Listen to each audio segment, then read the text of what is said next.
Hello, I'm Adrienne Molenkamp of the League of Women Voters of Athens County.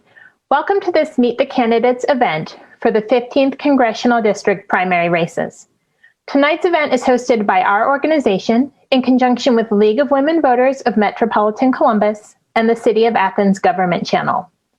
We hope that this will provide you with information for the upcoming special primary election. The candidates participating tonight are Democrats Greg Betts and Allison Russo, and Republicans Eric Clark, Thad Cooperrider, Thomas Wong, and Omar Tarazi. We appreciate these candidates for making the time to participate. Please make sure that you have a voting plan for this summer's primary elections. Early voting starts tomorrow, July 7th. If you want to vote by mail, you must submit a written absentee ballot request form. Those absentee ballots will be mailed to voters starting tomorrow. Election Day is Tuesday, August 3rd. You can verify your early voting location and Election Day polling place by contacting your County Board of Elections office.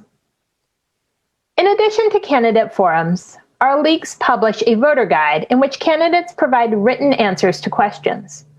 Our voter guide is currently available online at vote411.org. The voter guide lists all the candidates in the races and includes answers from some candidates who are not participating tonight. The League of Women Voters is dedicated to expanding public awareness about government issues and encouraging active participation in government. The League does not support or oppose political parties or candidates. Despite our name, the League is not for women only, and we welcome participation and support from all people. Please visit us on our websites to learn more about the League or to become a member. If you appreciate our candidate events and voter guides, please consider making a donation on our websites to support all of our local work. Thank you. Now I'll turn this event over to tonight's moderator, Tanya Conrath. Welcome to this Meet the Candidates event. I'm going to begin by explaining our procedures, which were agreed to by all of the candidates in advance. So tonight, each candidate will give a 2-minute opening statement, followed by a series of 3 questions. The candidates were given these questions yesterday and will have 2 minutes to answer each one. Once a candidate has answered all 3 questions, I will move on to the next candidate in an alphabetical order. The candidates can see our timekeeper, who will be indicating when the speaker has 30 seconds remaining, 10 seconds remaining, and when their time has expired. If a candidate continues speaking, I will simply say thank you and move on. We will hear from the Democratic candidates first, followed by the Republican candidates. So let's begin. There are 2 Democratic candidates in the primary race, and both of them are participating tonight. First, we'll hear from Greg Betts, then Allison Russo. Greg, you have 2 minutes for your introductory statement. Hi, everyone. I'm Greg Betts, and I'm running for Congress because, like many of you, I'm frustrated with the lack of action in Congress over the last several years. I'm running because I happen to believe that our government exists for the sole purpose of taking action to benefit the American people, not huge corporations or special interests. I want to serve my fellow citizens in Congress to close the ever-expanding wealth gap and to stop the relentless attempts to place power in the hands of the wealthiest few among us. If elected, I'll focus on bringing economic opportunity and equity back to Ohio's 15th district. I'll fight to bring good-paying union jobs back to Ohio in the forms of high-tech manufacturing, clean energy production, and the rebuilding of our crumbling infrastructure. I'll fight for equity and justice for all Americans. Most important, I will fight relentlessly to protect every citizen's most basic and vital right, because it is the right from which all our other rights flow, and that is the right to vote. I recently retired as an Army colonel with 30 years of service and multiple tours to the Middle East. As a military member, I've been part of the government for 30 years. I know how it works, and I'll make it work better for the people of Ohio, because I know how to navigate complex government systems to get things done. I'm an expert in logistics and human resources policy making. skills that are directly transferable to legislating. I have the experience and unique skills that come from being a military leader for 30 years. I'll use those skills to work with all sides to build teamwork and consensus to move the people's agenda forward. Because in my mind, stalemate is failure. And in our current situation, failure is not an option. I'm Greg Betts, and I humbly ask for your vote on August 3rd. Thank you, Greg. First question, Greg. What do you think are the two most important issues facing residents of the 15th District in the coming year? Well, as I mentioned in my opening statement, definitely the ever-expanding wealth and equity gap, not only in Ohio, but it is rampant across Ohio. The disparity is huge, but across the entire nation. And in addition to that, the relentless assaults on our democracy. And I'm not just talking about the events of January 6th, which is horrific to even think about. But I'm talking about the relentless attacks on our fellow citizens' right to vote. You know, Lyndon B. Johnson said when he was pushing Congress to pass the first Voting Rights Act that the first and most vital of our rights is the right to vote. And it is from the exercise of that right that all our other rights flow. We have got to prevent House Bill 294 from being passed, and we've got to work to pass all of the principles within H.R. 1, but especially H.R. 1 and in H.R. 4, because without free and fair elections, a democracy just cannot exist. So we've got to close the ever-expanding wealth gap, and we've got to do that by ensuring that all of our fellow citizens have what they need to survive until we can put together a plan. And that is to implement all of those principles and tenets and plans within the American Jobs Plan and the American Families Plan, so that we can create good paying union jobs to lift our fellow citizens out of poverty, to grow the middle class, and to make this economy thrive again for all of us rather than just for some of us. Question 2. What changes, if any, do you think are needed to improve fiscal responsibility in government?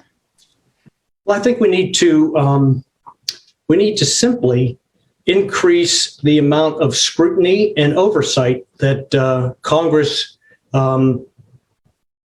has the authority to provide as the first branch of our government. It has the not only the authority, but the mandate, the responsibility to oversee everything. And that includes spending. And we've got to make sure that we don't spend what we do not have. We've gotten ourselves into a debt situation where we're beholden to nations that are borderline adversarial with us, particularly China. That takes away a lot of the leverage we have as the beacon of freedom in the world to complain when they violate human rights, when they take part in human rights violations. So we've got to force Congress, and we do that from within, to tell us if you're going to create a new program, what other program is going to go away so that you can have the money to pay for that. And if you're not going to have another program go away, then tell us where you're going to get the additional revenue. For instance, increasing the taxes on corporations and billionaires, which is something I would like to do, because I believe that their wealth has been generated by using our infrastructure. Not just our roads, bridges, railways, airports, seaports, but our workers. Because in my opinion, the American workforce is one of the most important pieces of our infrastructure. So they should pay to take care of all of them. And the last question. What measures might you recommend in Congress to improve the lives of low-income families? Well, I think we need to go right along with the tenets and principles woven within the American Jobs Plan and the American Families Plan. Within those, it's a bold plan on the same level that FDR's plan was during the Great Depression, and what we did to win World War II, and what Dwight Eisenhower and the government did to build our interstate highway system. We have to totally transform our infrastructure. First of all, we've got to move to clean energy with all due speed. We do have to do that without destroying people's livelihoods or in the fossil fuel industries, but we can do it gradually. And we must do it gradually so that we don't hurt them, but we also can remove our addiction to fossil fuels so that we have a world for our grandchildren to live in. But we've got to use the American Families Plan to take care of them until we can get this program running to rebuild America. When we rebuild America, when we transform our infrastructure, when we fix all our roads and bridges, when we transform to clean energy, it's going to create good paying union jobs with livable wages and good benefits. And most important of all, we're going to have pensions again. That is a dying breed in America. You shouldn't have to be in the military or work in the government to have a good pension. We've got to bring all of that back. Greg, on behalf of the League of Women Voters, we appreciate you participating tonight. But also, thank you so much for inviting me, and thank you for doing this. It is a service to our voters, and I truly appreciate it. Well, thank you. Also competing for the Democratic nomination is Allison Russo. Welcome, Allison. You have 2 minutes for your introductory statement. Well, thank you so much for having this forum tonight and for inviting me. My name is Allison Russo, and I'm currently a state representative in the Ohio legislature who is running to be your next representative in Ohio's 15th Congressional District. I was raised in a small rural town by a single mom who made ends meet, working multiple jobs, including construction as a union carpenter. I was very fortunate to be able to go to college and later became a public health professional who was focused on helping our veterans, families, and seniors. I met my husband, Brian, who is also a combat veteran, a former federal law enforcement officer. And because of his military service, we were blessed to live and work in very diverse settings. But we are now raising our 3 children here in Ohio's 15th district, and we call this place home. We have friends and neighbors like many of you, sometimes who don't always agree on every issue, but we all want the opportunity to earn a decent living and care for our families. But the big problem was and still is that the American dream is moving further and further away for most Ohioans. And so much of what stands in the way of people getting ahead are politicians who place the needs of workers, families, and our small businesses behind corporate special interest and partisan politics. In 2018, I was tired of the dysfunction and gridlock that gripped our Ohio legislature. So I decided to do something about it, and I ran for state representative in a district that was considered really a long shot. But I and hundreds of volunteers who were also passionate about making our government better stepped up, and we won and defied the odds. And during my time at the State House, I have always kept my constituents, no matter if they're Republican, Democrat, or independent, I have kept them front and center, never backing away from tough issues and conversations. And now I'm running in the special election for Ohio's 15th Congressional District with a proven track record of working across the aisle to be effective for my district, being tough when it's time to stand strong, and being an independent voice for Ohioans. Thank you, Allison. First question. What do you think are the two most important issues facing residents of the 15th District in the coming year? Sure. Well, first we should start by acknowledging that Ohio's 15th District is large and every community's needs are different. But whether you are in Columbus or Asheville or Athens, folks overwhelmingly agree that we want our kids and grandkids to have the opportunities that they'll need to put down roots and raise a family of their own right here in Ohio. But the reality is that Ohio and America are rapidly changing and too many of our people are being left behind.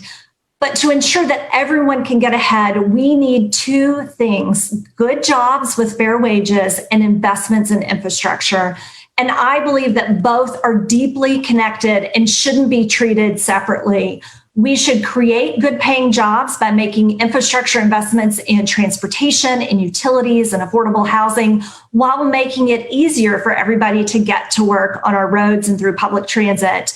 Also, we need sector-based training programs that should be focused on growing those high demand sectors such as clean energy, advanced manufacturing, and also caregiving, helping workers of all kinds to find good paying jobs in an ever-changing economy.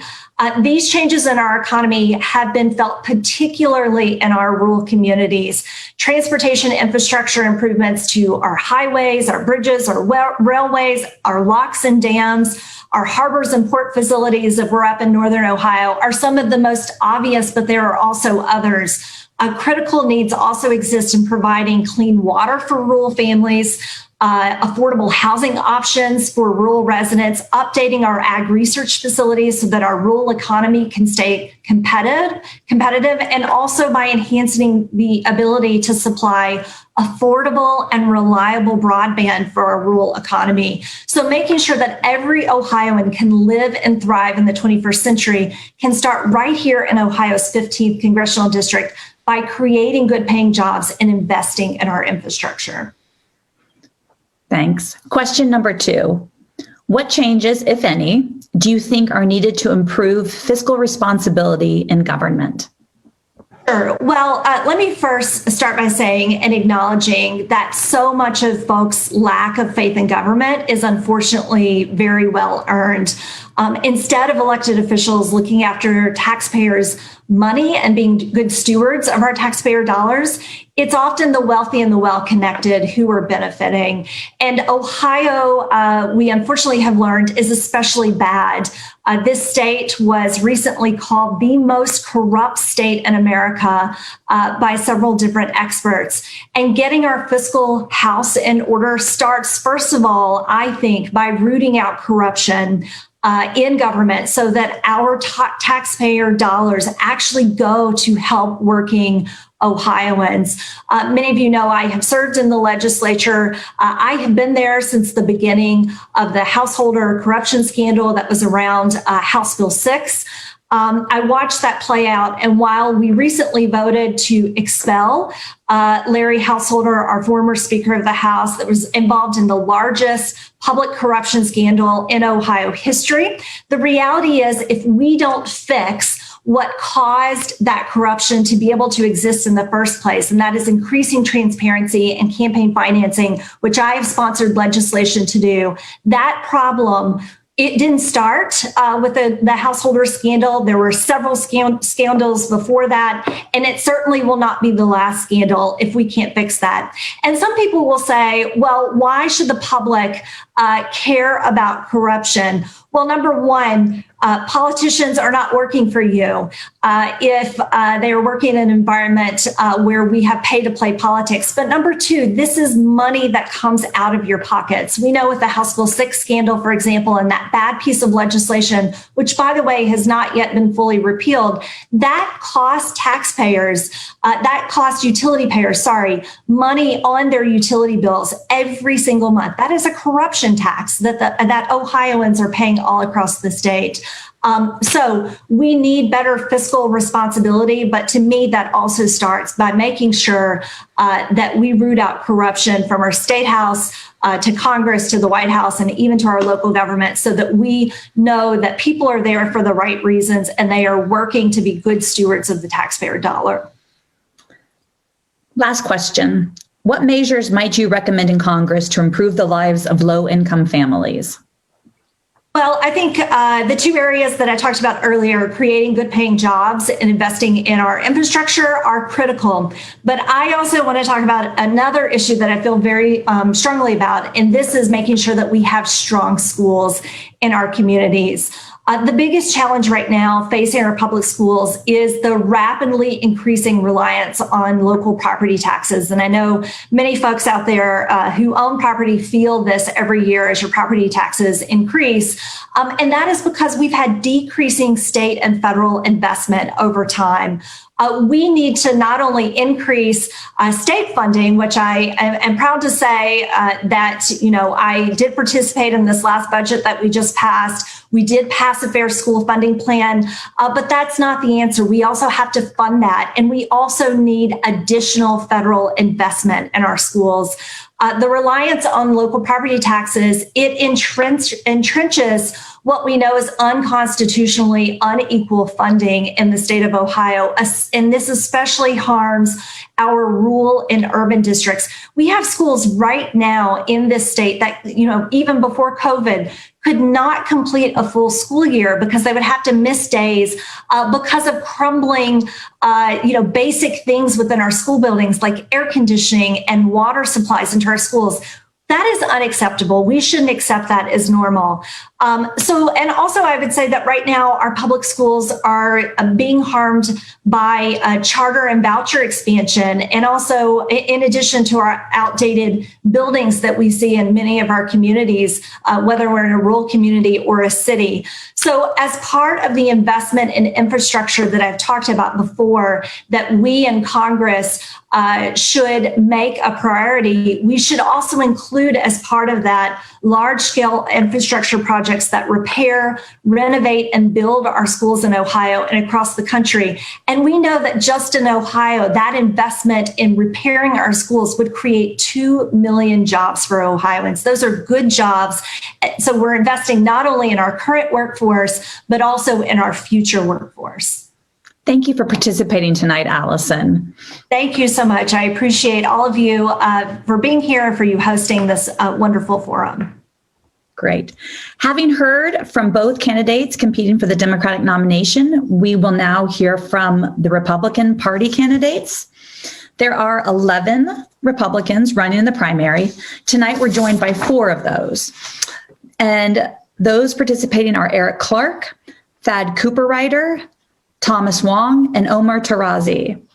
The other candidates are John Adams, Mike Carey, Ruth Edmonds, Ron Hood, and Stephanie Kunze, as well as Jeff LeRae and Bob Peterson, One candidate, Brian Stewart, has withdrawn from the race.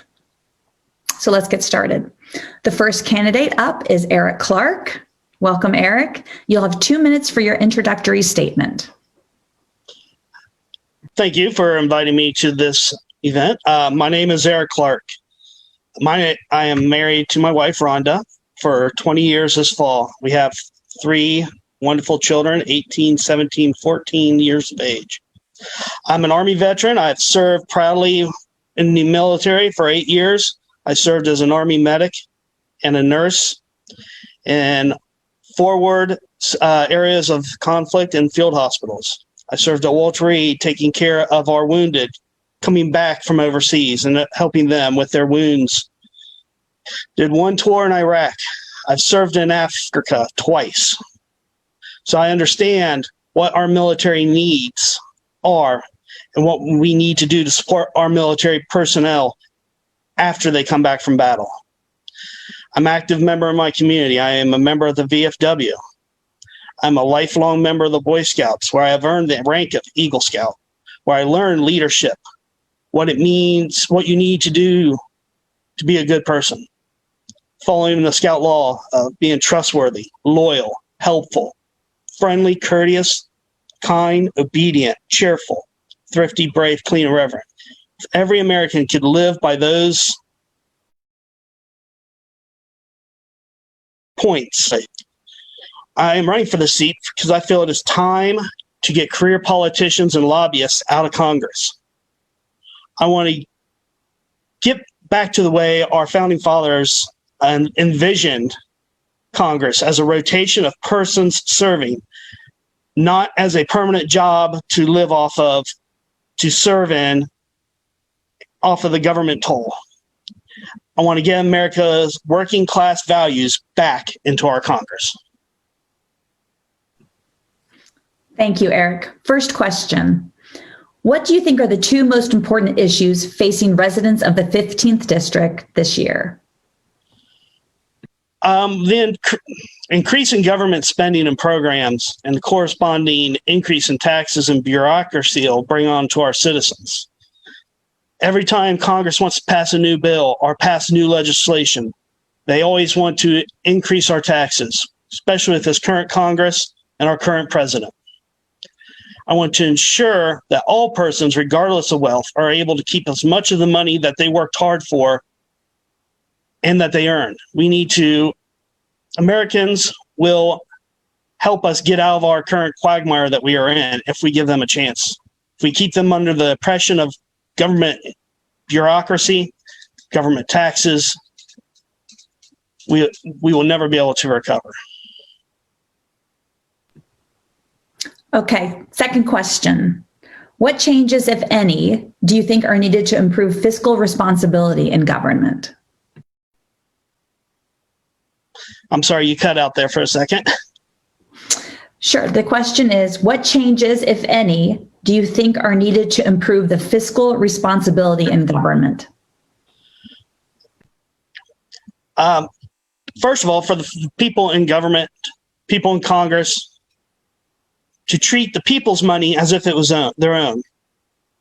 Average Americans in our district cannot spend $5,000 if they're only making $3,500. We need to get government spending back to within our means to ensure that persons who are getting government assistance are not abusing the system. The way America is viewed around the world.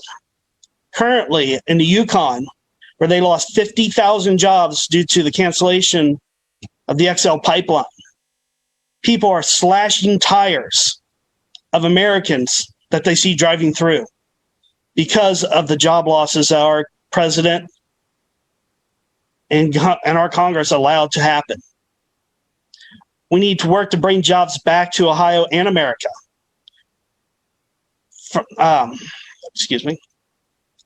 From around the world that have been sent to places like China, known for human rights abuses. Bring them back so we can get good jobs in America for good Americans to keep our American force working hard. Final question. Yes, ma'am. What measures might you recommend in Congress to improve the lives of low-income families? Well, of course, cutting taxes is always a good start. When you can keep more of the paycheck that you work for every week, that is a good way to start. To promote companies to grow and to expand, because when they grow and expand, they will hire more people. They are able to pay their people more money. To work with local, county, state, and federal agencies to help with jobs. Right now, especially right now, it is almost impossible to travel anywhere without finding a help wanted sign out. We need to try to get Americans off of unemployment and back into the workforce.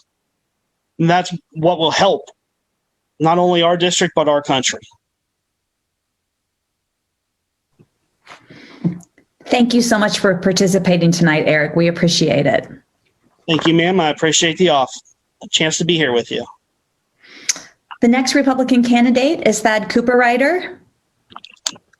We will give him a second to join.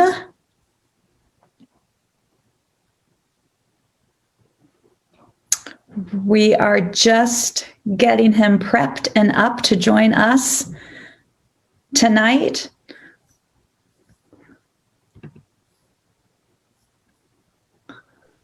We'll just give him another minute.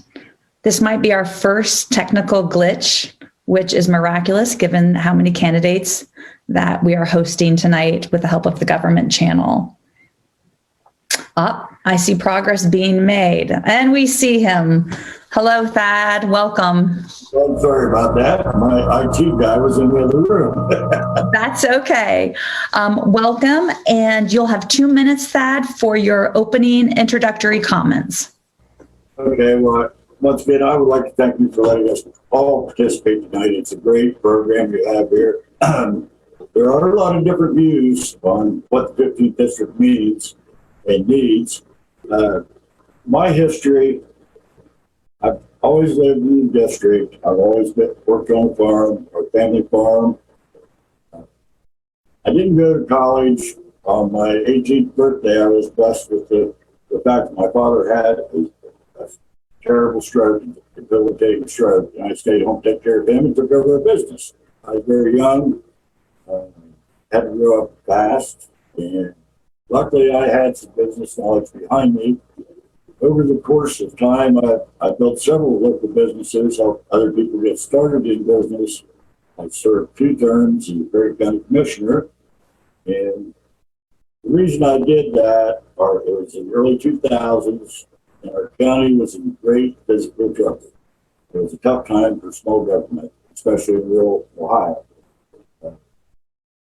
My business knowledge led the county back on their feet. Not only were we blessed to get our funding in order, but we were also to work on our infrastructure, which hadn't been done in the last 40 years, getting waters to families, sewers out to the general public, and brought business in. And unfortunately, when I left after 2 terms, that kind of stopped. And it kind of stopped there across the district.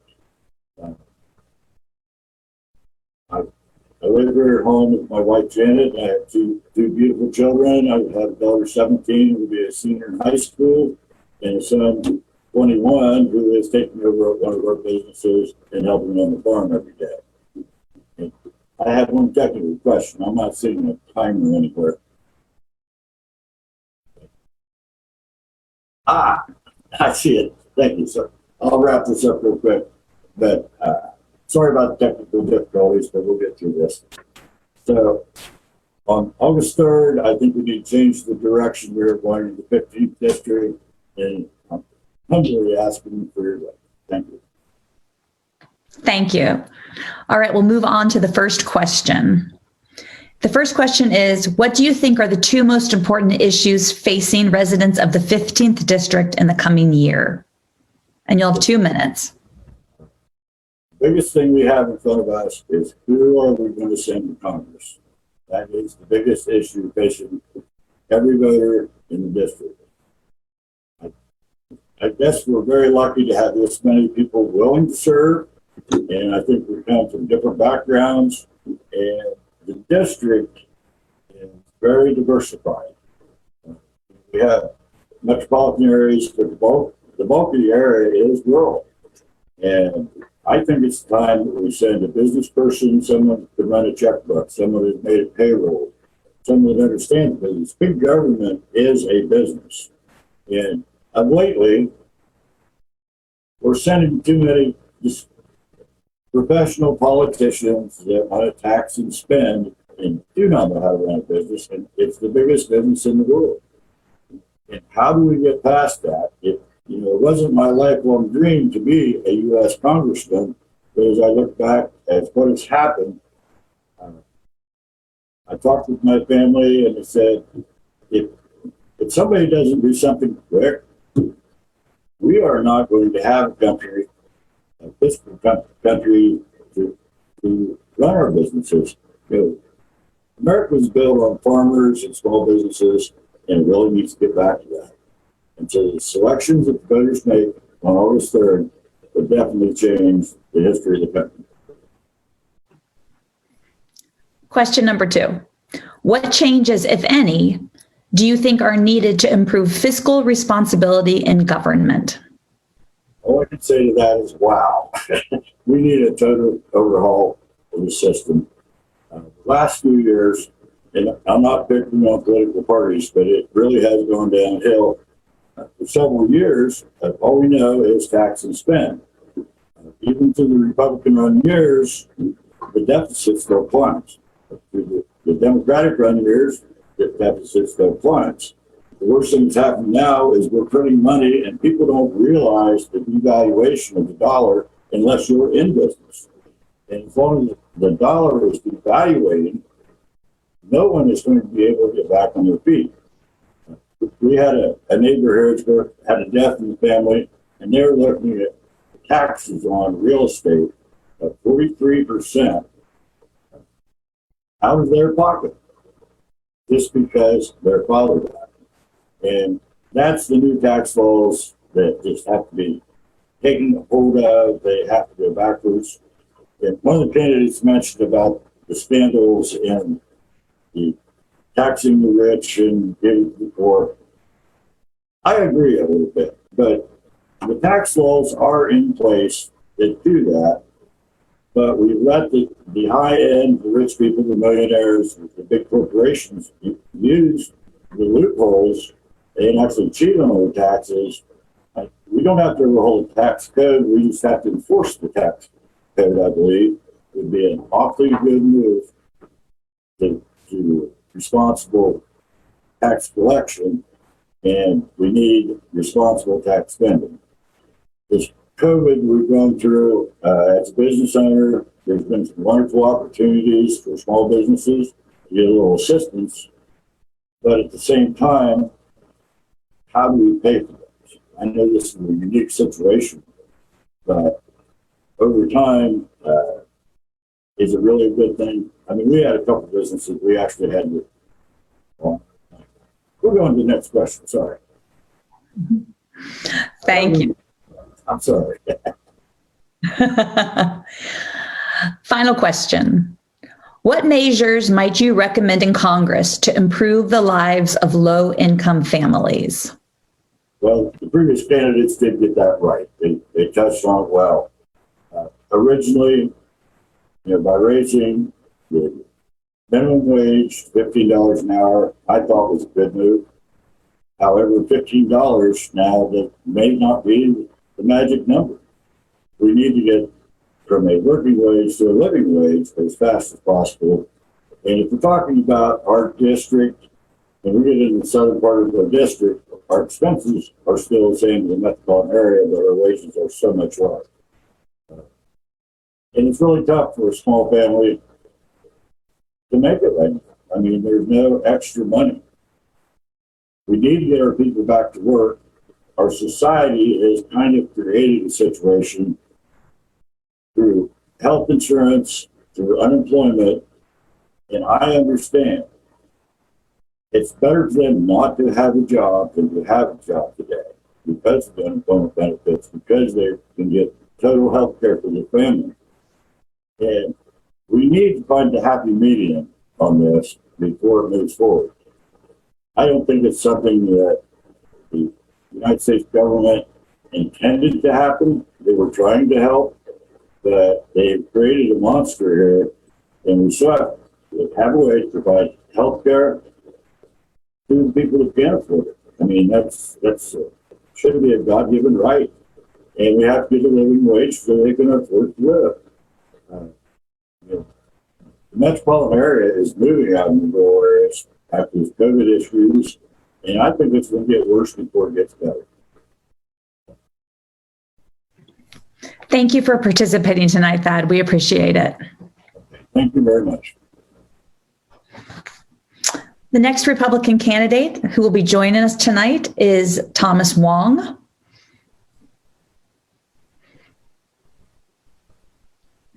Hello, Thomas. I think we're going to have to wait till Thomas unmutes. There we go. Can you hear me? We can hear you. Thank you for joining us. You'll have 2 minutes for your introductory statement. Okay. Again, thanks to the League of Women Voters for having us here. My name's Tom Wong. I'm running for Congress, and my background is that my parents fled from communist China and were legal immigrants to this country. I was born in Cleveland. I grew up in a small rural town in southern Ohio, Waverly, in Pike County. And from there, after graduating high school, I went to Stanford University, where I earned a bachelor's in biology. I went to Ohio State, where I have also a bachelor's degree in mathematics and physics. And I finished my education at University of Maryland with a Master of Science degree in physics. After that, I started a small business in Maryland. My parents were getting a little older and frail, so I came back to Ohio to take care of them and their business. Later, I purchased the Longaberger Golf Club. It's now called the Virtues, and now I'm running for Congress. My campaign is all about opportunity. Now, during my time in America, I've had tremendous opportunity and a tremendous amount of freedom, and I've really enjoyed that. I want everyone to have those same opportunities and freedoms for this generation and the next. Like most Republicans, I will vote to support less regulation, lower taxes, reducing the deficit, being pro-life, completing the border wall, supporting our military, supporting our Second Amendment, and supporting individual freedoms. In closing, vote for me, Tom Long. I'm not a politician. I'm definitely not a lobbyist. I'm a small businessman who knows the keys to America's greatness are low taxes, less regulation, and individual freedom. Thank you. Thank you, Tom. First question. What do you think are the two most important issues facing residents of the 15th District in the coming year? Okay, so my manager may kill me, but I'm going off script on this. To me, the two big issues are substance abuse and the fact that a large number of people are having a lifestyle where they are dependent on the government for some or all of their living expenses. I shouldn't be talking about this because I actually don't know much to do about either issue. So I'm going to move to what I think could help both. First of all, inflation is starting to become an out of control problem. I went grocery shopping yesterday. I bought a steak that was 30% higher and a salad mix that was 14% higher than when I bought it 2 weeks ago.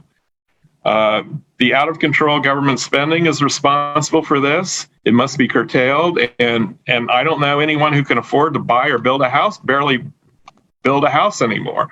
Our young people are getting priced out of home buying and can barely afford the rent.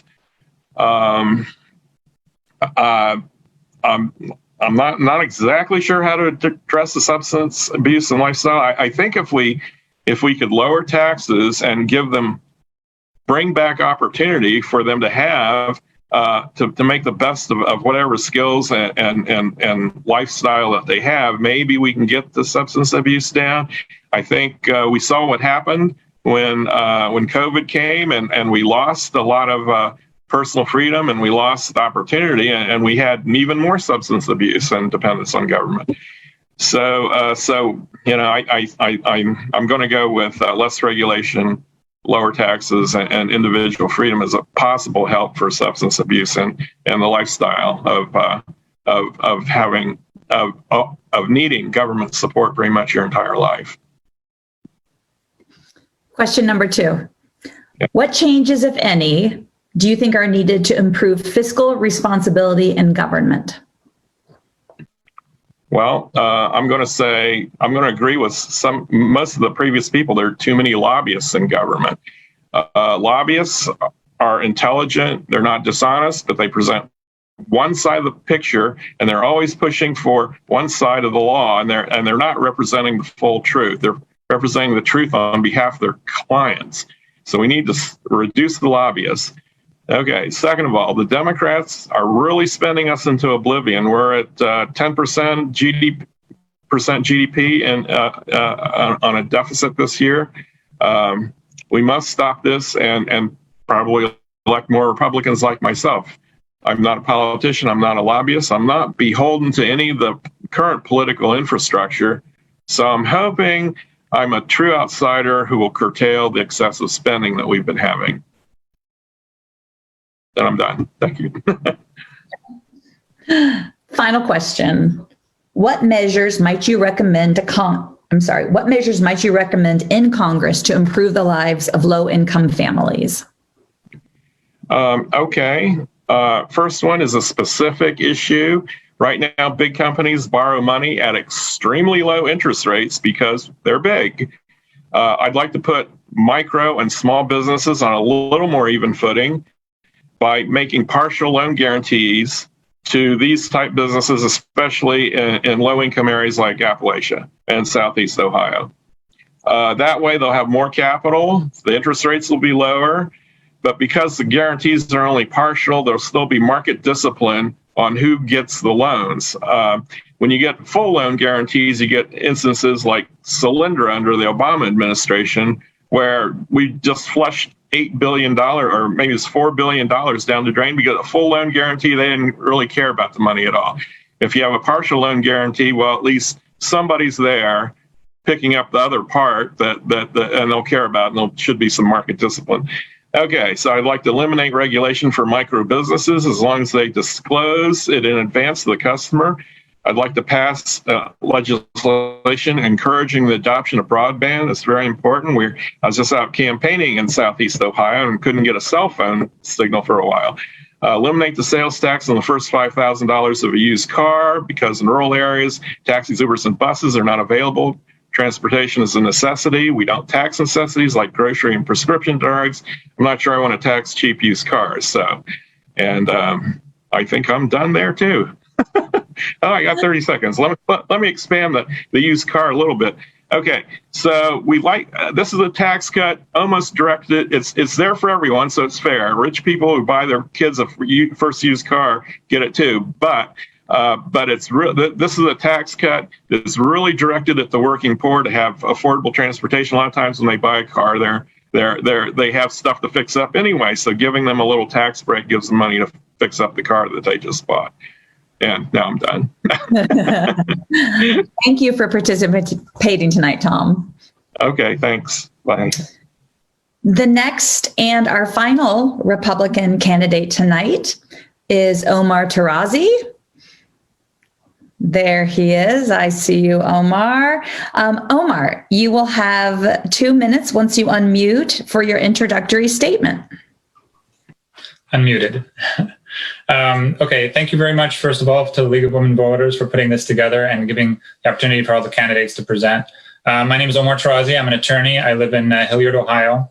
In our family, we have 2 kids, 3 stepchildren we've raised, and 3 of them are Eagle Scouts, 4th hopefully on the way. So servant leadership is ingrained in our family, and we've spent a lot of time as an attorney and then now on city council serving our community in various volunteer roles and things like that. On city council, I ran in a year where nobody thought, we would win, but by the fact that we went out and convinced people that when you're really there to serve them and their interests, and obviously as a Republican, I would serve them through conservative principles, that's how you get votes and you win. So we've been able to transform Hilliard into in terms of changing the charter. Bringing servant leadership into the very culture of how the government works, and helping to rebalance the fiscal order through smarter investment or smarter development, basically rebalancing between, we had runaway residential development, not enough commercial. And by rebalancing that, we've been able to put City of Hilliard on a much more sustainable path into the future. So with this sort of combination of experience as an attorney and turning lots of nonprofit organizations that have been corrupt mess, turning them around, getting the combination of the interpersonal skills and the structural skills, the legal skills to transform an otherwise dysfunctional situation. I believe those. I want to use those sort of skills and those abilities in Washington to help transform that massively dysfunctional mess. I think all the speakers agree upon. I think I agree with the general objectives that a lot of the previous candidates spoke about. I guess I would say I'm the better candidate to actually do them and actually pull them off using, and of course, one of my differences with the Democrat candidates is exactly the methodology that they would use. And thank you very much. Thank you, Omar. First question. What do you think are the two most important issues facing residents of the 15th District in the coming year? Well, I think most residents are just trying to get back to, taking care of their families, paying their bills, those kind of issues. What's getting in their way is a lot of the fights, the government, of Washington politics. A lot of things are getting in the way of that, turning people against each other with these constant daily fights and that we see, ideological, the shouting matches, all of that. And people just need to be able to get back to work, and they need a government that actually works for them. So the most important issue that's faced right now is who's going to be your representative in Congress fighting for all of the people of the district, not just a special interest. I'd point out that in this field, while there is 11 Republican candidates, you can divide them as to those there's a lot of them that are lobbyists or essentially lobbyists out for certain special interest groups. And there's quite a few that are interested in essentially your classic establishment Republican. I'm somebody who's running completely independent of all of that. The money I've been able to fundraise, got $200,000 of fundraising from regular Americans, regular people, not the lobbyists, not the PACs and the corporate interests. So I am able to be an independent voice in Washington, not somebody that's under the remote control or puppets or beholden to somebody else. And that's one of the reasons. So the one that wins this primary, particularly on the Republican side, is because of the way the maps are drawn, is more likely to be your representative in Congress. I would encourage all the voters to take special interest and concern in all the candidates. I think the candidates here today are those that really embody the servant leadership idea in terms of they really want to serve and they're willing to interact with all voters, and that's what I want to do, and that's what I would be doing in Washington. The only difference is, of course, from our Democrat friends, is that I'd be doing it with conservative principles and in terms of smaller government and lower taxes and those kind of general philosophical approach. So I think that's within my time. It is. Second question. What changes, if any, do you think are needed to improve fiscal responsibility in government?